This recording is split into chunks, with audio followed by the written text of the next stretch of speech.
7 अक्टूबर 2023 तो बस एक टेस्टिंग मेन्यू था। अब एआई ड्रोन और स्टेल्थ मशीनों से इसराइल पर हमला होगा। मुश्किल में फंस चुकी है आईडीएफ, क्योंकि फौजियों का भागना शुरू हो चुका है और 4 मोर्चों पर जंग का खतरा मंडरा रहा है। इसराइल को हिलाकर रख देने वाली ये 3 बेहद बड़ी और अहम खबरें मैं एक एक करके आपके सामने रखने जा रहा हूं और तफसील से, डिटेल के साथ। आज़ाद बोल इंडिया देख रहे हैं आप, मैं हूं आदिल खान आज़ाद। खबर और वीडियो अच्छी लगे तो शेयर कर दीजिएगा वीडियो। पहली खबर यह है कि इसराइल की एयरफोर्स का एक रिटायर्ड कमांडर अमीर एशेल अब खुद अपने मुल्क को डरा रहा है। उसने साफ बोल दिया है कि 7 अक्टूबर तो बस एक टेस्टिंग मेन्यू था। हेडलाइन देख लीजिए इसराइली अखबार की। वो कह रहा है कि 7 अक्टूबर तो बस एक टेस्टिंग मेन्यू था, असली तूफान अभी आना बाकी है। इसराइली मीडिया की इस खबर के मुताबिक डिफेंस टेक समिट में एशेल ने कहा कि आने वाले सालों में इसराइल को जिस किस्म के अटैक झेलने पड़ेंगे वो 2023 वाले हमले से कई गुना ज्यादा खतरनाक होंगे। उसका कहना है कि अगली जंग पूरी तरह अलग गेम होगी और हम वैसी जंग के लिए तैयार ही नहीं। इसराइली एयरफोर्स का कमांडर कह रहा है कि इसराइल उस जंग के लिए तैयार है ही नहीं, हमें नए इन्वेंशंस करने पड़ेंगे, नए किस्म के हथियार बनाने पड़ेंगे। एशेल के मुताबिक अगली वॉरफील्ड एआई ड्रोन, स्टेल्थ मशीनों, इलेक्ट्रॉनिक वॉरफेयर, साइबर हमलों और उन हथियारों से भर जाएगी जो सीधा इसराइल के सिविल और मिलिट्री इंफ्रास्ट्रक्चर को ठप कर देंगे। यानी अगली जंग कितनी खतरनाक हो सकती है और कितनी एडवांस, इसका अंदाजा आप इसराइल के साबिक कमांडर के बयान में लगा लीजिए। वो मान रहा है कि ईरान वाले 1 अक्टूबर 2024 के अटैक से भी कई गुना बड़ी जंगें इसराइल की तरफ बढ़ रही हैं।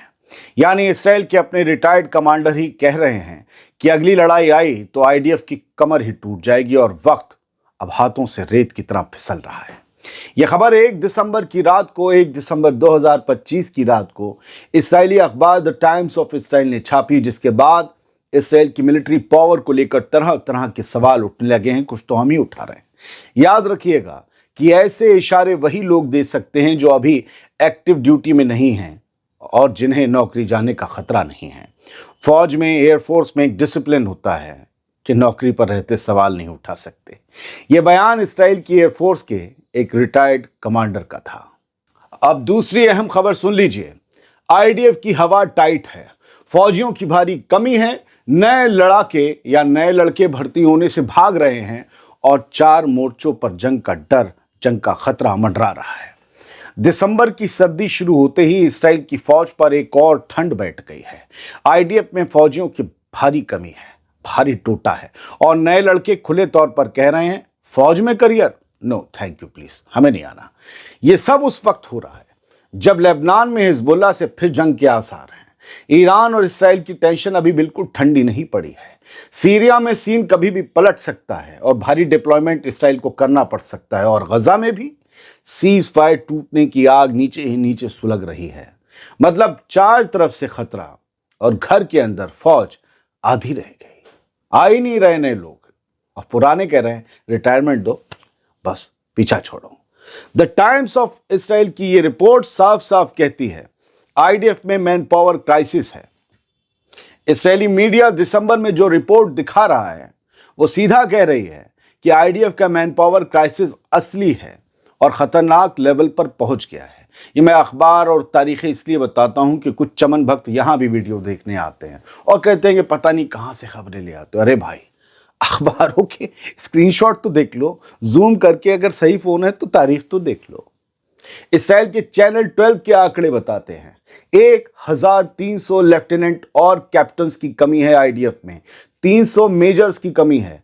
फील्ड में गैप भरने के लिए जूनियर अफसरों को जल्दबाजी में प्रमोट किया जा रहा है कि चलो इन्हें ऊंची पोस्ट पर डाल दो, क्योंकि वहां तो लोग आ ही नहीं रहे, कमी पड़ी हुई है।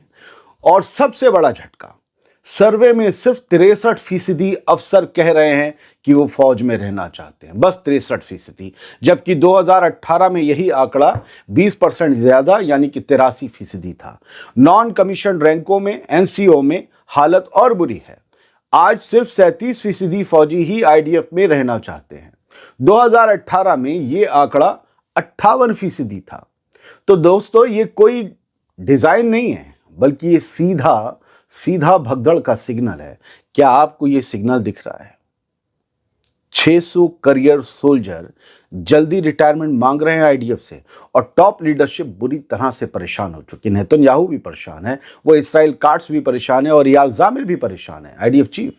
फौज के अपने अफसर इसराइली पार्लियामेंट नेसेट को बता चुके हैं कि 600 करियर सिपाहियों ने अर्ली रिटायरमेंट की एप्लीकेशन दी कि बस अब हमें और नौकरी नहीं करनी।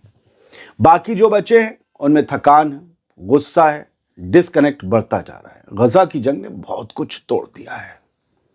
सिपाही तो मरे हैं जो छुपाए गए, लेकिन बहुत कुछ तोड़ा है। गैप भरने के लिए जूनियर लड़कों को फोर्स्ड प्रमोशन दिया जा रहा है कि जाओ आज से तुम अफसर बन गए। आईडीएफ चीफ याल जामिर और उसकी टीम अब रात दिन ये प्लान बना रही हैं कि कैसे निपटा जाए इस संकट से, इस मुश्किल से, और कैसे आईडीएफ को इसमें से निकाला जाए। फौजियों की कमी क्यों बढ़ी? सवाल तो सबके अंदर ये होगा। वजह साफ है, लंबी चली जंग और जारी मिशंस की थकान और बर्नआउट, फौज में वर्किंग कंडीशंस का बिगड़ना, पॉलिटिकल सीन में आईडीएफ की गिरती इमेज, टॉप लेवल पर शक वाले अपॉइंटमेंट जिनसे फौजियों का भरोसा कम हुआ, बाहर मौजूद बढ़िया सिविल जॉब्स जिसमें ज्यादा पैसा है और कम टेंशन है, कम से कम मरने का खतरा तो नहीं है। भागकर बंकर में तो छुप ही सकते हैं उन जॉब्स को करते करते, कम से कम मैदान जंग में तो नहीं उतरना पड़ेगा। चौतरफा खतरे प्लस अंदरूनी भगदड़, यानी इसराइल के लिए यह सर्दी दुखती हुई रग बन सकती है। जो फौज लेबनान से लेकर गजा तक 4 मोर्चे खोल के बैठी है, उसी फौज की रीढ़ यानी उसके सिपाही अब अंदर से खिसक रहे हैं, कर भाग लो। इस बार की सर्दी में आईडीएफ भी ठंडी पड़ रही है दोस्तों, और अगर किसी मोर्चे पर अचानक चिंगारी भड़की तो ये कमी इसराइल के लिए सिर्फ एक मैन पावर क्राइसिस नहीं, सीधा एक स्ट्रेटेजिक डिजास्टर बन सकती है। याद रखिएगा, मैंने इस स्टोरी में वेस्ट बैंक के मोर्चे का तो जिक्र ही नहीं किया, जो फिलहाल हर मोर्चे से ज्यादा धधक रहा है।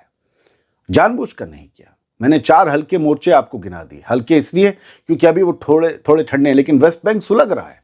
सबसे ज्यादा फौजी इस वक्त यहीं वेस्ट बैंक में एक्टिव हैं और यहीं थक भी रहे हैं। अगर यहां जंग भड़क गई तो क्या होगा, सोचिएगा। और वो जो वजहें मैंने आपको बताई, वो है जो फौजी एतबार से, खबरों के एतबार से गिनी जाती हैं। अगली जो इसी वीडियो का जो अगली खबर है, उसमें आप वो इशारे भी समझ जाएंगे कि ये हालत आईडीएफ की हुई क्यों है, ये टोटा पड़ा क्यों है। तीसरी अहम खबर ये है कि इस्राएली फौज अब कोई लंबी जंग लड़ने के काबिल नहीं रही। उसके बहुत से फौजी या तो गजा में मारे गए या जख्मी हुए, और हजारों फौजी तो दिमागी तौर पर बीमार हो गए, ट्रॉमा की शिकार हैं। तो वहीं सैकड़ों फौजी मारे जाने के खौफ या अच्छी और सेफ नौकरी के लिए इसराइली फौज को छोड़ना चाहते हैं, और जो है नहीं फौज में, वो फौज में आना नहीं चाहते। 1 दिसंबर को लेबनान की अलमायदीन वेबसाइट ने भी यही तस्वीर दिखा दी, यानी इसराइली फौज की तारीखी शिकस्ता हाली, ऐतिहासिक बदहाली।